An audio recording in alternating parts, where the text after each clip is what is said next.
नमस्कार साथियों, Suryanagari unique law classes के यूट्यूब चैनल पर मैं डॉक्टर उर्मिला राठी आपका हार्दिक स्वागत और अभिनंदन करती हूँ।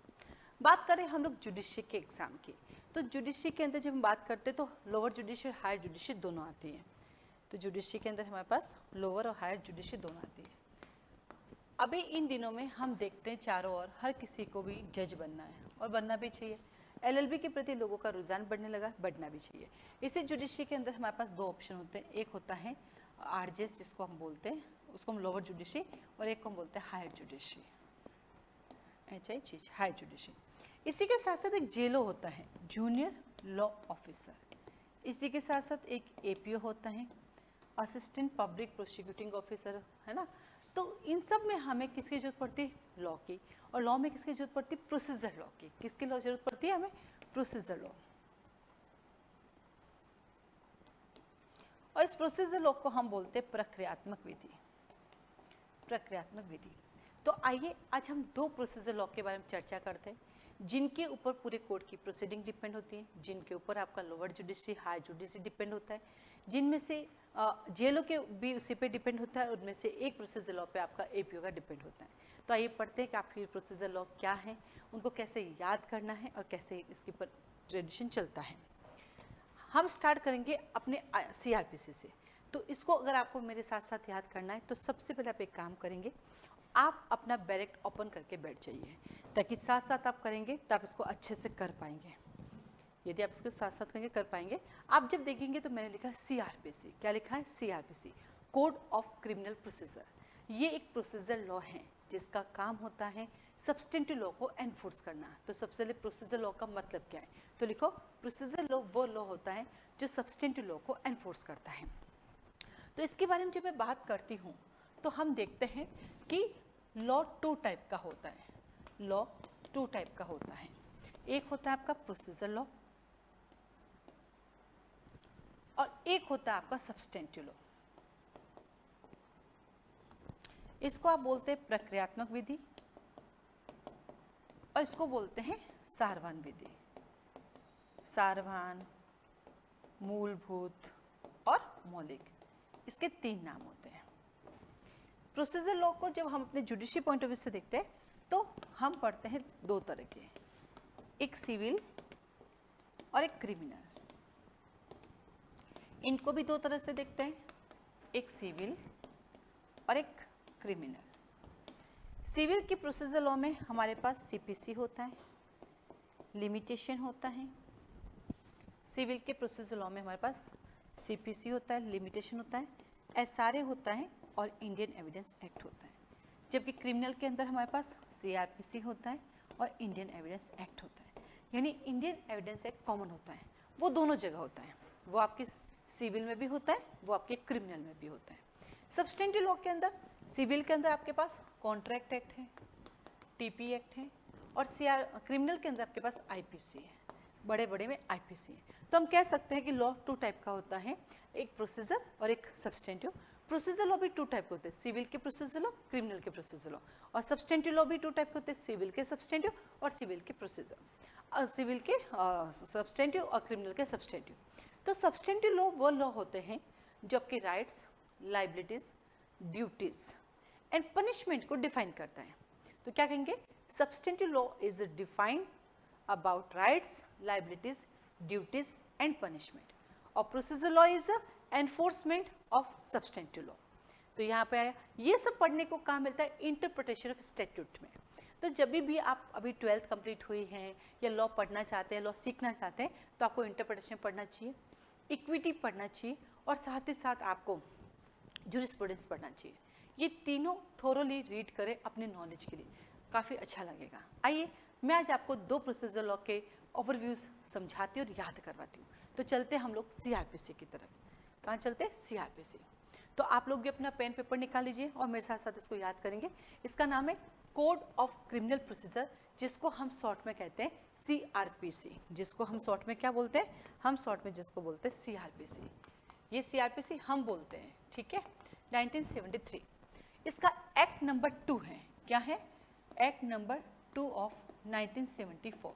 यानी इसका जो नाम है वो 1973 है, बट इस पे जो सिग्नेचर हुए थे वो 74 नेक्स्ट ईयर में हुए थे। बन के ड्राफ्ट तैयार हो गया था, नाम हो गया 73, बट सिग्नेचर, इसका कमेंसमेंट सब कुछ 74 में हुआ है। देन आता है इसके अंदर टोटल चैप्टर है 37, टोटल सेक्शन 484। और जब आप चैप्टराइजेशन देखेंगे बहुत ईजी है, हर एक में से दूसरा, दूसरे में तीसरा, तीसरे में से चौथा निकला है, याद करना भी बहुत ईजी है। देन आता है आपके पास 2 शेड्यूल है।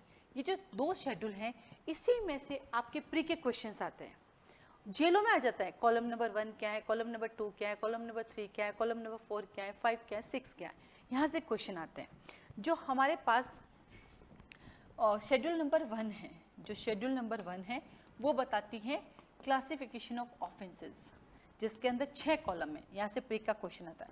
पहला सेक्शन बताता है, दूसरा टाइटल बताता है, तीसरा पनिशमेंट बताता है, चौथा कॉग्निजेबल और नॉन कॉग्निजेबल बताता है, पांचवा बेलेबल और नॉन बेलेबल बताता है, और छठा विच कोड, किस कोड के द्वारा उसको ट्रायल किया जाएगा। सीधा पूछ लेते हैं कॉलम नंबर 1 क्या है, 2 क्या है, 3 क्या है, 4 क्या है, 5 क्या है, 6 क्या है। कई बार तो आप लोग यहाँ तक पहुँच भी नहीं पाते हो, पता ही नहीं ये भी आ जाता है। और जो शेड्यूल नंबर 2 है इसकी, जिसको आप स्केड्यूल भी कहते हैं, ये जो शेड्यूल नंबर 2 या शेड्यूल नंबर 2 है, इसमें सारे फॉर्मेट दिए हुए, समन का फॉर्मेट क्या होगा, वारंट का फॉर्मेट क्या होगा, चार्ज का फॉर्मेट क्या होगा, जजमेंट का फॉर्मेट क्या होगा, सारे फॉर्मेट्स वहाँ पे उसमें दिए हुए होते हैं। चलिए, तो यहाँ से क्वेश्चंस आते हैं। देन इसका एक्सटेंट कहाँ है बेटा, होल ऑफ इंडिया में है। होल ऑफ इंडिया में कब से हुआ बेटा, 31 अक्टूबर 2019 से हुआ। और देन इस पर कमेंसमेंट कब हुआ, ये अप्रैल फुल बनाते हैं। मैं जब क्लास में पढ़ाती हूँ तो मुझे याद है, आज भी एक स्टूडेंट ने कहा, दीदी आपको ऐसा नहीं लगता कि पूरा का पूरा CRPC अक्यूज्ड को कैसे बचाया जाए उसके बारे में बताता है, न कि विक्टिम को कैसे जस्टिस दिया जाए। मैंने कहा लॉ है, अब ऐसा ही है, हम कुछ नहीं कह सकते, नो कमेंट। हमें लॉ पढ़ना है कि हमें जुडिशरी निकालनी है, बाकी प्रैक्टिकली बहुत कुछ चेंज हो जाता है। तो ये आया अप्रैल फुल बनाता है, 1 अप्रैल 1974 को ये आया है। और सिग्नेचर डेट है इसकी 25 जनवरी 1974। इसका कमेंसमेंट डेट भी 1974 है, इसका सिग्नेचर डेट भी 1974 में, सिर्फ इसका नाम ही 1973 है। अब जब सिग्नेचर है तो नंबर 2 पे हुए। तो अब सवाल आता है कि CRPC पर सिग्नेचर किसने किया, प्रेसिडेंट। हमारे सारे कानूनों पर प्रेसिडेंट करता है। तो यहाँ पे पहला प्री का क्वेश्चन आता है कि CRPC में अमेंडमेंट कौन कर सकता है। तो आप कहेंगे सेंट्रल गवर्नमेंट, स्टेट गवर्नमेंट दोनों कर सकते। क्यों, तो लिखो क्योंकि CRPC कॉन्क्रीट लिस्ट का सब्जेक्ट है, और जो कॉन्क्रीट लिस्ट के सब्जेक्ट होते हैं उनमें अमेंडमेंट सेंट्रल गवर्नमेंट और स्टेट गवर्नमेंट दोनों से कर सकते हैं। तो मैं आपको बता दूं CRPC, CPC, IPC तीनों ही कॉन्क्रीट लिस्ट के सब्जेक्ट हैं, और तीनों में अमेंडमेंट सेंट्रल गवर्नमेंट और स्टेट गवर्नमेंट दोनों कर सकते हैं। ठीक है, चलिए आगे बढ़ते हैं। चैप्टर नंबर 1 जैसा सब में है वैसे इसमें भी है प्रीलिमिनरी। सबसे पहले आता है चैप्टर नंबर 1 प्रीलिमिनरी, जो 1, 2 का 5 है। सेक्शन चैप्टर 1 कहता है मैं कौन हूँ, मैं कहाँ से आया हूँ, मेरे पास क्या क्या है, मेरे डेफिनेशंस क्या है। तो इसका सेक्शन 1 कहता है मैं शॉर्ट टाइटल एक्सटेंड कमेंसमेंट हूँ। तो इसका सेक्शन नंबर 2 कहता है मैं डेफिनेशन क्लोज हूँ। उसके अंदर bailable, non bailable, cognizable, non cognizable, inquiry, इसके अंदर इन्वेस्टिगेशन, हर चीज़ आपको मिलेगी, समन केसेस, वारंट केसेस। तो ये सब एक बार जब पढ़ लेते हो तो हमेशा के लिए याद हो जाता है। तो क्या कहता है, और साथ साथ ये भी बताता हमने चैप्टर नंबर 1 कि मैं यहाँ पे IPC की भी ट्रायल करूँगा। तो चैप्टर 1 क्या कहता है, मैं प्रीलिमिनरी हूँ, मैं 1, 2 का 5 हूँ। अब हमें कौन चाहिए, कोर्ट। तो आए चैप्टर नंबर 2। चैप्टर 2 कहता है कॉन्स्टिट्यूशन ऑफ कोर्ट एंड उनके ऑफिसर्स, क्योंकि कोर्ट के साथ काम कौन करता है, उनके ऑफिसर्स करते हैं। कहाँ से कहाँ तक, 6 to 25A। तो पहले CRPC आती है और फिर अपने कोर्ट और उनके ऑफिसर्स को बुलाती है। जब कोर्ट आ गया, उनके ऑफिसर्स आ गए, तो वो लोग क्या करेंगे, काम। तो काम करने के लिए उनको क्या देनी पड़ेगी, पार्ट्स। तो पार्ट्स ऑफ पोस्ट कोर्ट कहता है 26 से 35 कि कौन क्या क्या काम करेगा। तो यहाँ पे क्या हुआ हमारे पास, ये जो सेकंड चैप्टर बड़ा काम का है, इसके अंदर पूरी हायरार्की पता चलती है कि यहाँ पे हमारे पास सबसे पहला कोर्ट कौन सा है, दूसरा कोर्ट कौन सा है। तो सबसे ऊपर हाई कोर्ट है, फिर हमारा सेशन कोर्ट है, फिर हमारा फर्स्ट क्लास मजिस्ट्रेट है, फिर हमारा सेकंड क्लास मजिस्ट्रेट है, फिर हमारा एग्जीक्यूटिव है। तो जब सारे कोर्ट आ जाते हैं तो इनकी यहाँ पहाड़ दी गई है कि हाई कोर्ट लॉ के द्वारा ऑथराइज कोई भी पनिशमेंट दे सकता है, सेशन कोर्ट लॉ के द्वारा ऑथराइज कोई भी पनिशमेंट दे सकता है, बट उसको डेथ सेंटेंस का कन्फर्मेशन कराना होता है। एडिशनल सेशन कोर्ट का सेम टू सेम रहता है। असिस्टेंट 10 ईयर्स तक की पनिशमेंट दे सकता है, CGM 7 ईयर्स दे सकता है, फर्स्ट क्लास 3 ईयर्स दे सकता है, सेकंड क्लास 1 ईयर दे सकता है। तो इसको बोलते हैं पार ऑफ कोर्ट। तो सबसे पहले प्रिलिमिनरी आता है, फिर कोर्ट को बुलाता है, फिर कोर्ट को पार देते थे।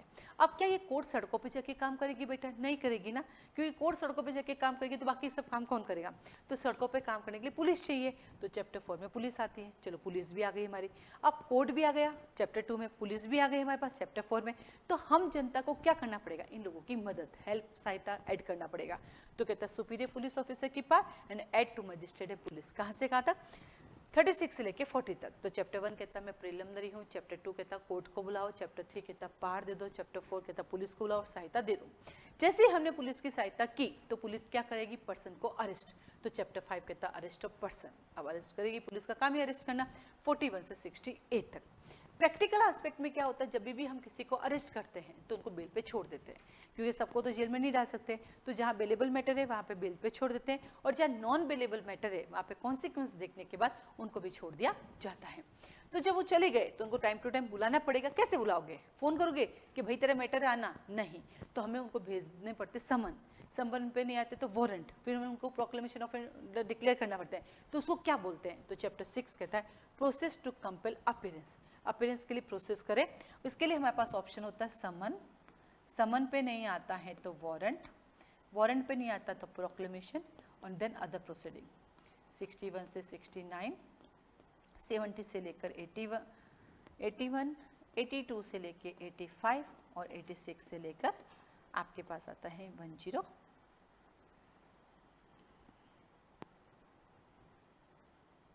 90 तक। ठीक है, 90। देन ये तो था आपको बुलाने का जरिया। अब आता है हमारे पास अगला चैप्टर 7 कहता है प्रोटेक्शन ऑफ थिंग्स। तुमने रामपुरी चाकू से मारा या खून से सने हुए तुम्हारे पास कपड़े हैं, जो भी मटेरियल्स है उनको भी कोर्ट के सामने लेके आओ, डॉक्यूमेंट्स को भी लेके आओ। तो आज आपको पता चलेगा कि समन जो है पर्सन्स के लिए भी होता है और समन थिंग्स के लिए भी होता है। तो जो पर्सन्स आता है उसको बोलते हैं अपीयरेंस, तो चैप्टर 6 में यूज किया अपीयरेंस। और जब थिंग्स होते हैं उसको कोर्ट के सामने प्रोड्यूस करना पड़ता है, इसलिए आता है प्रोटेक्शन। तो चैप्टर 7 कहता है प्रोटेक्शन ऑफ थिंग्स 91 से 05। और यहाँ पर भी हम पढ़ते हैं सम्मन, यहाँ पर भी सम्मन आता है हमारे पास, जो बात करता है 91 से लगा के 92। फिर यहाँ पे आता है सर्च वारंट। क्या आता है? सर्च वारंट 93 से लगा के 98 तक। अब देखो, जब पर्सन के लिए हमें बुलाना है तो वारंट जारी होता है, और जब प्लेस के लिए ढूंढना है तो सर्च वारंट जारी होता है। ठीक है, और देन आता है हमारे पास 99 से अदर प्रोसीडिंग आ जाती है 101 तक, और देन आता है 101 से लेके जनरल प्रोविजन, और 102 से लेके 105 तक आता है जनरल प्रोविजंस। तो चैप्टर 1 में प्रिलिमिनरी आती है, 2 में कोर्ट्स हैं उनके ऑफिसर्स आते हैं, 3 में पार देते हैं, 4 में पुलिस और मजिस्ट्रेट की सहायता करते हैं, 5 के अंदर पर्सन को अरेस्ट करते हैं, 6 में हमें अपीयरेंस उनको अपीयर कराते हैं, और 7 में प्रोटेक्शन थिंग्स कराते हैं। फिर एक नया चैप्टर है 7A। यदि तुम ऑफेंस करके आउट ऑफ इंडिया भाग जाते हो तो हम तुम्हें कैसे बुलाएंगे? तो हमारे पास उस आउट ऑफ इंडिया के लिए एक अरेंजमेंट्स होने चाहिए। आपको याद है, आपने कभी पढ़ा होगा इंटरनेशनल लॉ में ट्रीटीज़ के बारे में, संधियों के बारे में। तो एक एक्स्ट्राडिक्शन ट्रीटीज़ होती है जहाँ आपका ऑफेंडर भाग जाता है, तो उस केस में क्या करते हैं, आप उसको वहाँ से वापस बुलाते हैं, तो इसको बोलते हैं रेसिप्रोकल अरेंजमेंट्स। कहाँ से कहाँ तक है? 105A से 105L तक। इसी तरह का रेसिप्रोकल जो है वो हमें और भी जगह देखने को मिलता है, सिविल मैटर में भी होता है। और सिविल मैटर में हम कहाँ पढ़ते हैं? तो आप ऑब्लिक करके लिखेंगे CPC सेक्शन नंबर 44A के अंदर। तो सिविल हो या क्रिमिनल, दोनों में ही हमें इनकी जरूरत पड़ती है। देन हम चलते हैं चैप्टर नंबर 8 की तरफ। तो जब हम आपको अरेस्ट करके ले आते हैं तो हम आपको जेल में भेजने की बजाय हम आपसे एक बॉन्ड भरवाते हैं, security for keeping peace for good behaviour, जो बात करता है सेक्शन 106 से लेकर सेक्शन 124 तक। यहाँ पे हम पढ़ते हैं सेक्शन 110 हैबिचुअल ऑफेंडर। इसके साथ ही साथ चैप्टर 8 हमें बताता है एग्जीक्यूटिव मजिस्ट्रेट के बारे में। जब आप 106 से 124 पढ़ेंगे तो आपको पता चलेगा कि जुडिशरी में एग्जीक्यूटिव मजिस्ट्रेट का भी रोल होता है।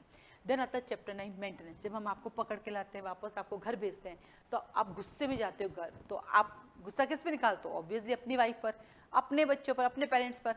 तो कोर्ट कहता है, यानी इसको याद करने का एक वे है, तो कोर्ट कहता है एक घर जाके अपने घर वालों का मेंटेनेंस करना। तो आता है मेंटेनेंस, ऑर्डर फॉर मेंटेनेंस 125 से 128।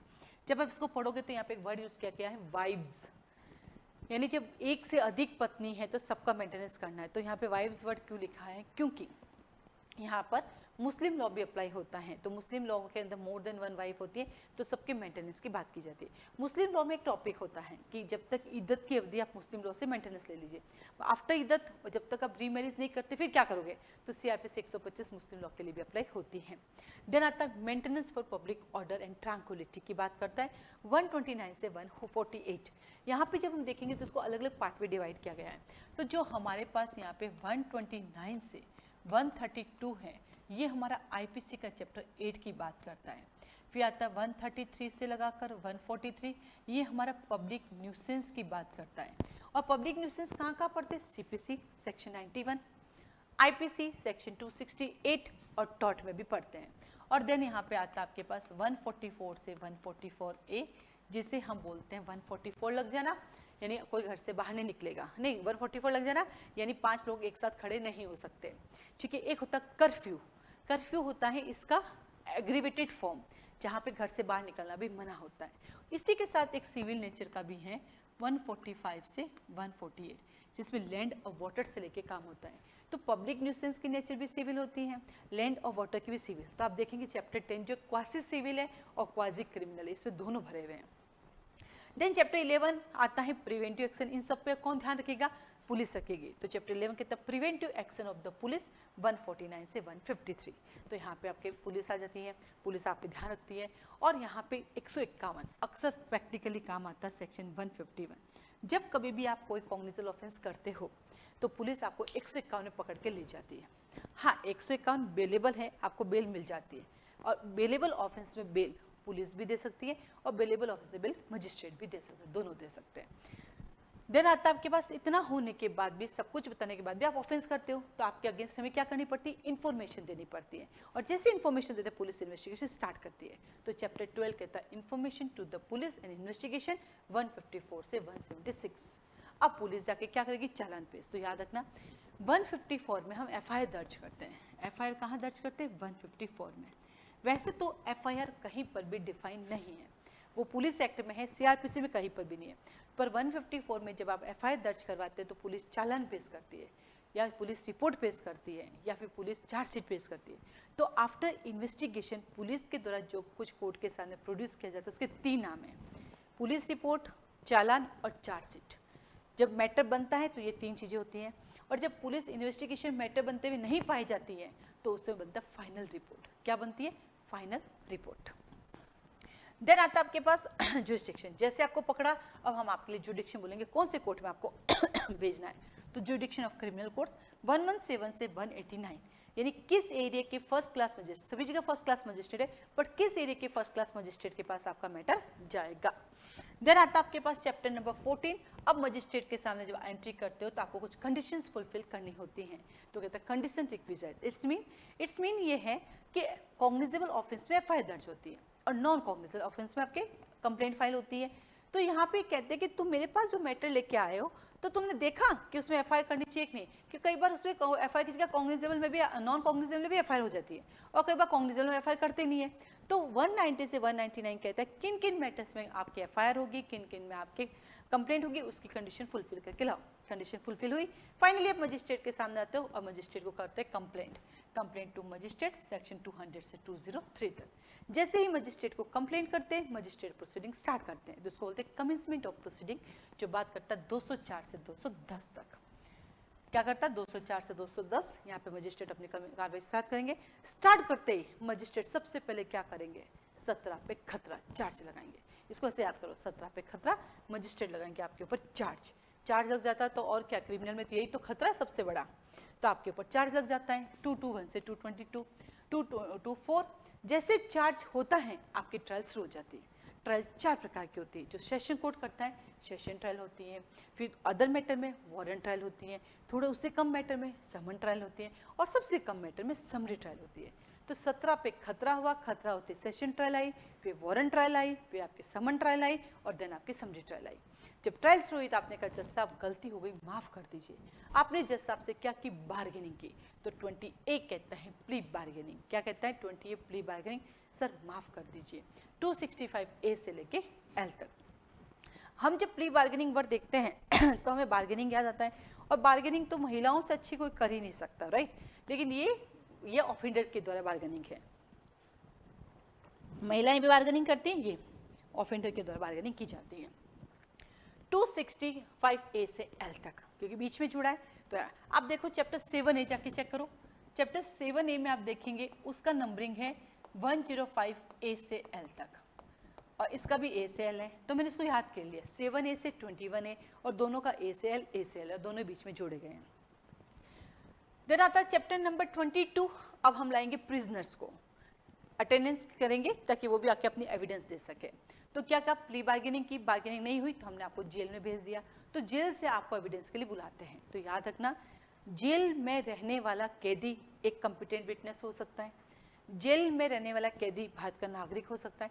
यानी आप कैदी बन जाने से आपकी विटनेसशिप खत्म नहीं हो जाती, आपके कैदी बन जाने से आपकी सिटीजनशिप खत्म नहीं होती। तो इनके अपीयरेंस के लिए क्या आएंगे 266 से 271।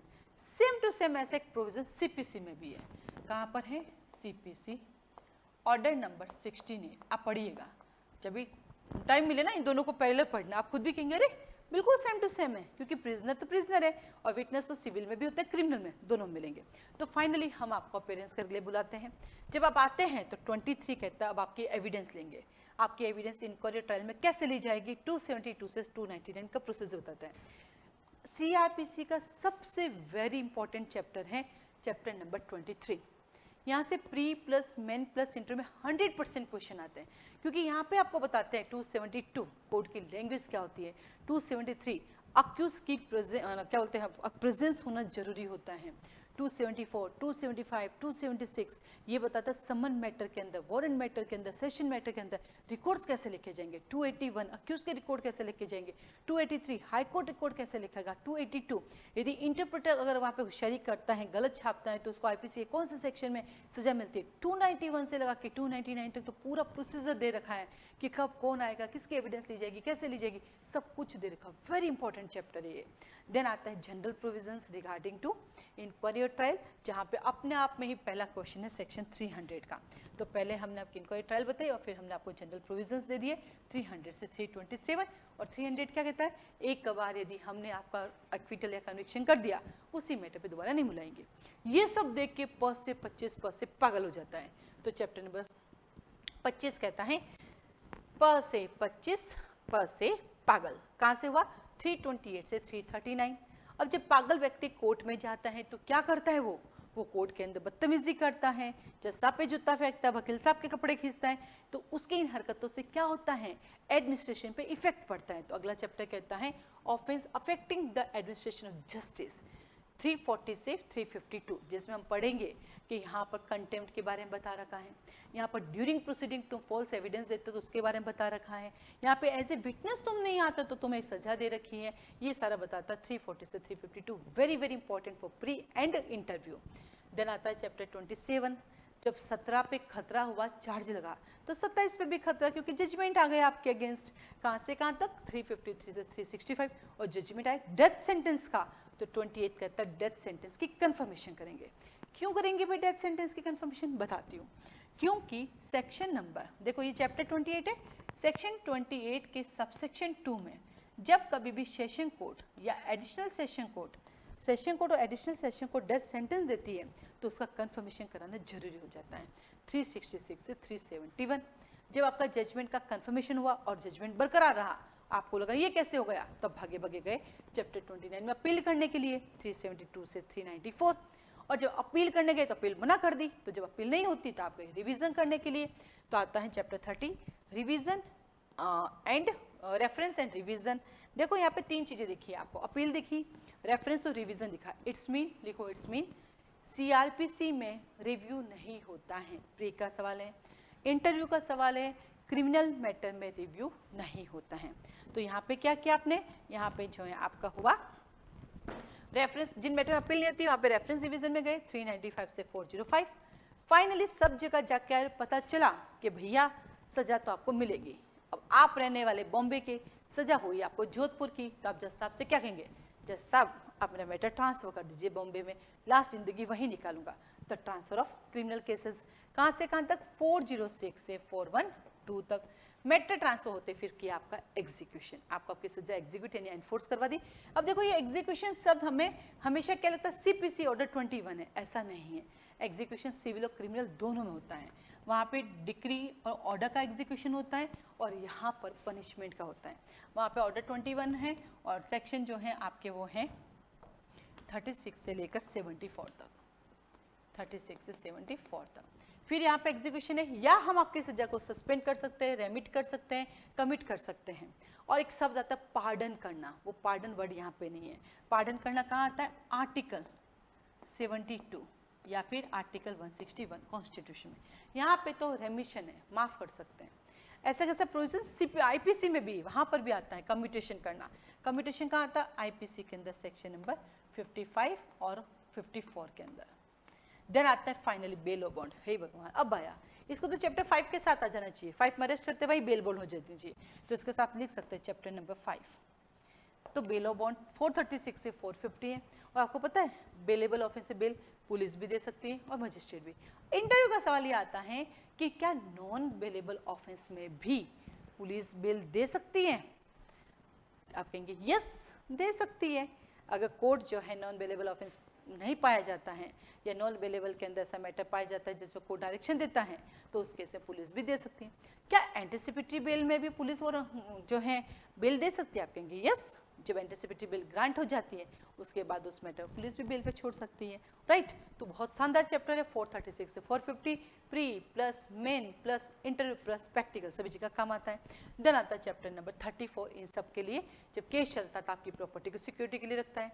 आप टाइम पर उस प्रॉपर्टी को, आप खुद टाइम पे नहीं आते तो आपकी जो प्रॉपर्टी उसका डिस्पोजल कर दिया जाता है 451 से 459। जाके चेक करो चैप्टर नंबर 20 जब देखोगे तो उसकी नंबरिंग है 251 से 259 और इसकी नंबरिंग है आपके 451 से 459, है ना। कितना मैच हो रहा है, तो ऐसे दो चैप्टर्स को साथ में याद कर सकते हैं। और देन आता है चैप्टर 35। ये सारी प्रोसीडिंग किसने की? मनुष्य ने। और मनुष्य तो गलतियों का पिटारा होता है, तो प्रोसीडिंग कैसी हो गई? इरेगुलर प्रोसीडिंग्स हो गई। कहाँ से कहाँ तक? 460 से 466 तक। अब इरेगुलर प्रोसीडिंग हुई, आपको कब पता चला? लिमिटेशन पीरियड के अंदर, तभी तो आप चैलेंज कर पाओगे। तो चैप्टर 36 कहता है लिमिटेशन पीरियड में रहते हुए आप उसको चैलेंज कर सकते हैं, जो बात करता है 467 से 473। और फिर आया खत्म। अब लिमिटेशन जब आदमी की खत्म होती है तो सब कुछ खत्म हो जाता है। तो आया चैप्टर नंबर 37। तो मिसलेनियस 474 से 484। तो हमारे पास 3 खतरा है। 17 पे खतरा क्योंकि चार्ज लगा, 27 पे भी खतरा क्योंकि जजमेंट आ गया, और 37 पे खतरा पूरी सीआरपीसी खत्म हो गई पर समझ में नहीं आई। तो आपको ऐसे याद करना है, चैप्टर 1 से 17 तक रिवाइज करना है, फिर आपको 18 से लेके 27 तक रिवाइज करना है, फिर आपको 28 से लगा के 37 तक रिवाइज करना है। तो ऐसे याद करोगे तो चैप्टराइजेशन आपको याद हो जाएगा। और इन चैप्टराइजेशन में बहुत सारी गहनता छुपी होती है, तो इस तरह से आपको सीआरपीसी रिवाइज करनी है। इसी के साथ ही साथ जैसा कि आप देख रहे हैं कि सूर्यनगरी यूनिक लॉ क्लासेस जो है अभी क्या कर रही हैं, नए बैचेस शुरू कर रही हैं। तो वहाँ पे सीआरपीसी और सीपीसी स्टार्ट हो रहा है। तो आप सीआरपीसी सीपीसी की इंडिविजुअल क्लासेस भी ले सकते हैं, या फिर आरजेएस का नया कोर्स, जीजेएस का नया कोर्स, यानी आप फाउंडेशन कोर्स भी आप ले सकते हैं। दोनों में ही आपको अवेलेबल हो जाती है। तो हम क्या करते हैं, सबसे पहले चैप्टराइजेशन को अच्छे से लिखा के उसको याद करवाते हैं, फिर 1 बाय 1 चैप्टर को लेते हैं, उनको याद करवाते हैं और आगे बढ़ते जाते हैं। इसके अंदर आपके पास प्री के क्वेश्चंस होते हैं, मेन के क्वेश्चंस होते हैं, इंटरव्यू के क्वेश्चंस होते हैं, और उन सबको सुंदर सा याद कराते हैं। ये देखो कितना सुंदर सा लग रहा है, कितना प्यारा सा लग रहा है, कितना बढ़िया सा अपन इसको क्या ऐसे आप भी लिख के और अपने रजिस्टर में छाप दें और रिवाइज करते रहे। और जब भी आपको याद करना है इस वीडियो को ऑन कर लें और बार बार उसको रिवाइज करते रहें, ठीक है। जैसे कि आपको कहा कि हमारे यहाँ पे 2 बैचेस स्टार्ट हो रहे हैं, ठीक है। तो आगे चलते इसी कड़ी में हम चलते हैं हमारे सीपीसी के पास, क्योंकि हमारा सीपीसी भी स्टार्ट हो रहा है। अब जो पहले हमने चर्चा की थी वो सीआरपीसी की थी और वो थी क्रिमिनल, वो क्रिमिनल का प्रोसीजर लॉ है। अब हम चर्चा करेंगे सिविल का प्रोसीजर लॉ। ये क्या है, इसमें क्या होता है? देखो, जब मर्डर होगा, खून खराबा होगा, चीटिंग होगी, फ्रॉड होगा, तो हम फ्रॉडुलेंट होगा तो हम जाएंगे सीआरपीसी में। लेकिन जब पोजीशन होगा, रिकवरी होगी, पार्टीशन होगा, मेंटेनेंस होगा, तो हम आएंगे हमारे सीपीसी के अंदर।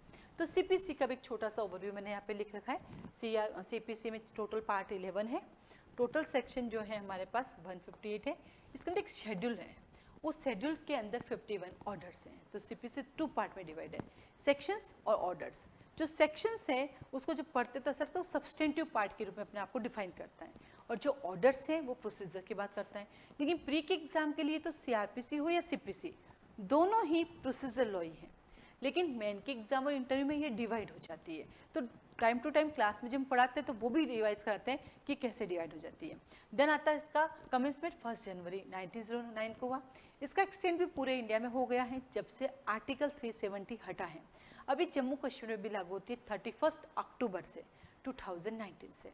देन इसमें सिग्नेचर होते हैं 21 मार्च 1908 को, और इसका एक्ट नंबर 5 है 1908 का।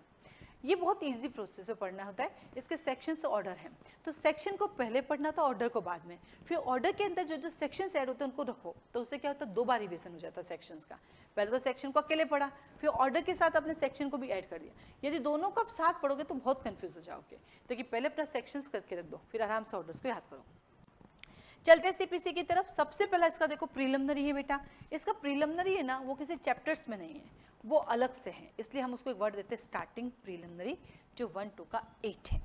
फिर आता है चैप्टर नंबर 2 जो बात करता है सूट्स इन जनरल, यानी सिविल मैटर में जब लड़ाई होती है तब सूट इंस्टीट्यूट करते हैं, तो सूट्स इन जनरल बात करता है 9 से 35 में।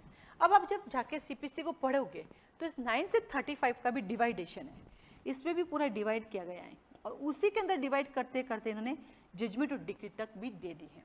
अब सिविल में 2 चीज आती है, एक आता है सूट, एक आता है प्लेंट। और अक्सर डिफरेंस पूछते हैं what is the difference between suit and plaint.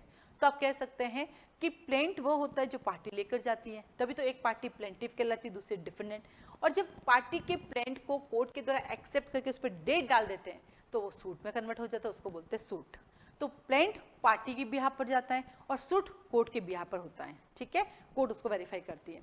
फिर जब आप सूट लगाते हैं तो यहीं पे सारा चैप्टर होता है, तो फिर डिक्री या ऑर्डर आपके फेवर में आ जाते हैं, तो उसका कराना पड़ता है एग्जीक्यूशन। देखो देखो अभी भी सीआरपीसी में एग्जीक्यूशन पढ़ के आए चैप्टर नंबर 32 में, है ना। ये देखो यहाँ पर भी एग्जीक्यूशन है, तो यहाँ पर आप लिख सकते हैं सीआरपीसी चैप्टर नंबर 32 413 से 435। एग्जीक्यूशन 36 से 74, यानी जो चीज आपकी है उसको आपको देना है। अब देखो यहाँ से यहाँ पहुँचने में इतना जल्दी थोड़ी आता है डिग्री का एग्जीक्यूशन, बहुत लड़ाई लड़नी पड़ती है। इसके बीच में चैप्टर नंबर 3 आता है, 4 आता है, 5 आता है, 6 आता है। तो 3 कहता है इंसिडेंटल प्रोसीडिंग्स, इट्स मीन जो लोग कोर्ट में नहीं आ पाते घर बैठ के भी काम कर सकते हैं, उनके लिए हम कमीशन जारी करेंगे, तो इसको बोलते हैं कमीशन। तो देखो यहाँ से यहाँ पहुँचने के लिए बीच में कमीशन भी जारी करना पड़ता है 75 से 78 तक। इस कमीशन के ऊपर हम ऑर्डर्स भी पढ़ेंगे, तो उसका एक वीडियो बनाऊंगी जिसके अंदर सारे चैप्टर्स और किस किस चैप्टर के साथ कौन कौन से ऑर्डर होते हैं वो भी बनाऊंगी मैं, ठीक है। तो कमीशन भेजना पड़ता है। फिर कमीशन किसको भेजेंगे, जो पर्टिकुलर केसेस होंगे। और पर्टिकुलर केसेस कौन होते हैं, जिसमें कौन होती है, हमारी सरकार होती है जिसमें। तो आए सूट इन पर्टिकुलर केसेस, इसमें हम पढ़ेंगे 79 से लगाकर 82 गवर्नमेंट, 82 गवर्नमेंट से रिलेटेड, 83 से लेकर 87 बी तक फॉरेन एलियन से रिलेटेड, और 88 पढ़ते हैं हम लोग क्या बोलते हैं इसको, इंटरप्रेटेड सूट को लेके। फिर जब गवर्नमेंट के साथ पंगा करने जाएंगे तो कोर्ट के बाहर सेटलमेंट करेंगे, तो अगला चैप्टर कहता है स्पेशल प्रोसीडिंग, जिसको बोलते हैं ADR। क्या बोलते हैं जिसको हम, ADR, alternative dissolution, alternative dispute resolution 89 से 93। तो पहले प्रीलिमिनरी आता है, सूट इन जनरल बताता है, एग्जीक्यूशन करते हैं, एग्जीक्यूशन से पहले इंसिडेंटल प्रोसीडिंग लानी पड़ती है, फिर सरकार को बुलाना पड़ता है, फिर हमें क्या ADR करना पड़ता है, और ADR करने के बाद हमें सप्लीमेंटरी प्रोविजंस लाने पड़ते हैं सपोर्ट के रूप में 94 से 95। तो ये जो बेटा चारों चैप्टर हैं, ये चारों चैप्टर यहाँ से यहाँ तक पहुँचने के बीच में आते रहते हैं। फिर जब आपकी जजमेंट डिग्री आपको पसंद नहीं आती है तो आप क्या कर सकते हैं, अपील। तो चैप्टर 7 कहता है मैं तो अपील करूंगा। जब अपील नहीं होती, देखो अपील करूंगा, अभी हम सीआरपीसी में भी अपील देख कर आए। कहाँ पे देख के आए, चैप्टर नंबर 29, यानी सिविल में भी अपील होती है और क्रिमिनल में भी अपील होती है। फिर देखो इसमें रेफरेंस रिव्यू रिवीजन है, वहां पर भी देख के आए चैप्टर नंबर 30 में सीआरपीसी में। बट एक चीज जो अलग है, यहाँ पे रिव्यू है और वहाँ पे रिव्यू नहीं होता है, यही आपका इंटरव्यू का सवाल है। 113 से 115 ये सब काम कहाँ होते हैं, हाई कोर्ट में। बट कौन सा हाई कोर्ट, जो कमिश्नर्स के कोर्ट में, यानी यहाँ पे उन हाई कोर्ट की बात होती है जो जुडिशियल वर्क करती है, ना कि एडमिनिस्ट्रेटिव वर्क करती है 116 से 120। और देन हाई कोर्ट क्या करती है, रूल्स बनाती है। देखिए सीआरपीसी में भी amendment central government state government कर सकती है, सीपीसी में भी कर सकती है, और सीआरपीसी में भी हाई कोर्ट रूल्स बनाती है, सीपीसी में भी बनाती है, इवन तो सुप्रीम कोर्ट भी रूल बनाती है। पता आपको सुप्रीम कोर्ट कहाँ रूल बनाती है? आर्टिकल 145 में। हाई कोर्ट कहाँ रूल बनाता है? सीआरपीसी में चैप्टर नंबर 37 में, और सीपीसी में चैप्टर नंबर 10 में। तो यहाँ पे लिख दीजिए चैप्टर 37 के अंदर बताया गया है हाई कोर्ट रूल बनाती है। तो हाई कोर्ट क्रिमिनल और सिविल दोनों रूल बनाती है। ये बात कहाँ लिखी हुई है? आर्टिकल 227 में। तो हाई कोर्ट रूल बनाती है 227 में। और देन चैप्टर नंबर 11 कहता है, पार्ट नंबर 11 मिसलेनियस, सब कुछ खत्म। 132 से 158। तो अभी हाल ही में जो है 21 जुलाई से हम लोगों के चैप्टर से स्टार्ट हो रहे हैं, सीआरपीसी और सीपीसी स्टार्ट हो रही है। ये दोनों हमने पहली प्रायोरिटी पे इसलिए रखा है क्योंकि यहाँ पर जो है हमें हायर जुडिशियल, लोअर जुडिशियल सबके बैचेस शुरू करने हैं, साथ में जेलों के भी करने हैं। तो पहली प्रायोरिटी को दे दिए। तो आप पूरा फाउंडेशन बेस ले सकते हैं पर्टिकुलर स्टेट का, आप पूरा उसकी अलग फीस होगी। आप पूरा इंडिया ले सकते हैं, उसकी फीस अलग होती है। आप सब्जेक्ट वाइज ले सकते हैं, उसकी फीस अलग होती है। पढ़ाने का वही रहता है, पूरा का पूरा हम लोग बोर्ड पर पढ़ाते हैं। पूरा का पूरा एक एक सेक्शंस हम आपको बताते हैं, लिखाते हैं, केसेस लिखाते हैं, उनके की पॉइंट्स लिखाते हैं, बैरक में की पॉइंट बनाना सिखाते हैं। मंडे टू फ्राइडे क्लासेस होती है, सैटरडे को आपका प्री प्लस मेन का टेस्ट होता है। क्लास के साथ साथ ही आपको मेन की आंसर राइटिंग कैसे करनी है, इंटरव्यू के सवाल क्या क्या, उन सब पे चर्चा होती रहती है। तो ये डे बाय डे रहती है। ये जो बैचेस है हमारे, ये ऑनलाइन और ऑफलाइन दोनों चलते हैं। क्या कहा मैंने? ये ऑनलाइन और ऑफलाइन दोनों चलते हैं। जो हमारे पास ऑफलाइन है वो क्लासरूम में आके बैठ के पढ़ सकते हैं। राजस्थान जोधपुर में हमारा कोचिंग सेंटर है।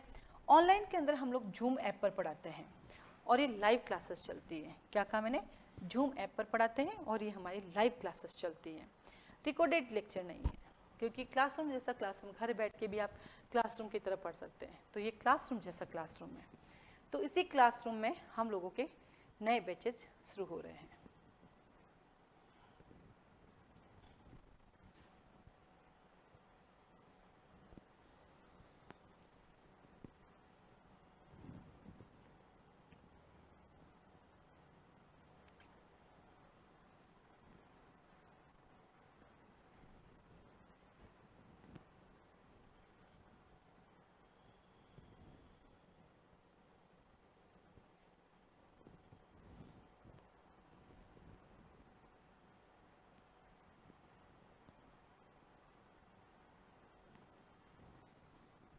तो आप देख सकते हैं कि अभी हम लोगों के पास तीन चीज़ें स्टार्ट हो रही है। जुडिशियल एडीजी के बेचेस शुरू हो रहे, सीआरपीसी सीपीसी के साथ दोनों साथ पढ़ाए रहे इस बार प्रोसीजर। उसके जो 2 ऑब्जेक्ट है, पहला जेलों के लिए, सेकंड है तो दोनों प्रोसीजर पैरेलल चलते हैं। तो आपको क्लियरिटी हो जाती है कि आखिर सिविल और क्रिमिनल होता क्या है। पूरा फाउंडेशन बैच आप ले सकते हैं, उसकी अलग फीस है, एडीजे की अलग फीस है। सुबह शाम दोनों टाइम क्लासेस चलती है, आप दोनों टाइम बैचेस ज्वाइन कर सकते हैं। जनरल कोर्स होता है 9 महीने का, लेकिन जब दोनों टाइम बैठते हैं तो आपका 6 मंथ में कोर्स कंप्लीट हो जाता है। सेकंड जो है हमारे पास इंडिविजुअल सब्जेक्ट की क्लासेस जो है वो भी स्टार्ट हो रही है। वो भी 8:30 से, वो ड्यूरिंग उसी में रहता है, कोई अलग से नहीं होता है। और वही पढ़ाने का पैटर्न सेम होता है, फाउंडेशन बैच हो या सब्जेक्ट वाइज हो। क्योंकि जब हम एक सब्जेक्ट पढ़ाते हैं तो उसको pre plus main plus interview, जैसे सीआरपीसी है तो सीआरपीसी इस तरह से पढ़ेंगे, प्री में काम आएगी, मेन में काम आएगी, इंटरव्यू में काम आएगी, एपीओ एग्जाम में काम आएगी, जेलों में आएगी, लोअर जुडिशियल, हाई जुडिशियल में, और इवन दो कोर्ट के अंदर प्रैक्टिकल भी आपके काम आएगी। और इसी के साथ साथ हमारे पास हिंदी इंग्लिश के इंडिविजुअल क्लासेस भी है, आप उन्हें भी ज्वाइन कर सकते हैं, जो कि आपके पास आरजीएस के लिए, जेलों के लिए, एपीओ के लिए और राजस्थान एडीजे के लिए भी है। आप इनको भी ज्वाइन कर सकते हैं, सेपरेटली ज्वाइन कर सकते हैं। जो फाउंडेशन बेस लेता है उसमें हम इंक्लूड दे देते हैं, बाकी सेपरेटली भी आप ज्वाइन कर सकते हैं। तो क्लास को लेकर आपकी जो भी क्वारी है आप मुझे कॉल कर सकते हैं, मैसेज कर सकते हैं।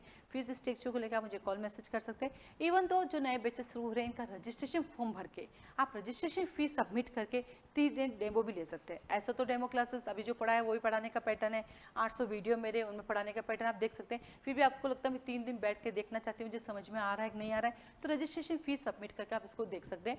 रजिस्ट्रेशन फी जो है रिफंडेबल नहीं है, ना ही वो रिफंडेबल है ना ही एडजस्टेबल है, क्योंकि फ्री डेमो 800 वीडियो पड़े आप देख लीजिए, लेकिन क्लासरूम में जब देखना तो आपको रजिस्ट्रेशन फीस के साथ ही बैठना पड़ेगा। और क्लास से रिलेटेड आपकी कोई क्वारी तो आप मुझे कॉल मैसेज कर सकते हैं। इसी के साथ साथ हमारे यहाँ पे हर स्टेट की टेस्ट सीरीज चलती है, प्री की भी, मेन की भी, मॉक टेस्ट सीरीज भी चलती रहती है हमारे यहाँ पे। मंथली आरजीएस के टेस्ट होते हैं वो भी आप दे सकते हैं। तो क्लास से रिलेटेड आपको जो भी क्वारी आप कॉल मैसेज कर सकते हैं। और जिस तरह से भी मैंने चैप्टर रजिस्ट्रेशन याद करा है सीआरपीसी का, वो जरूर याद कीजिएगा। आज के लिए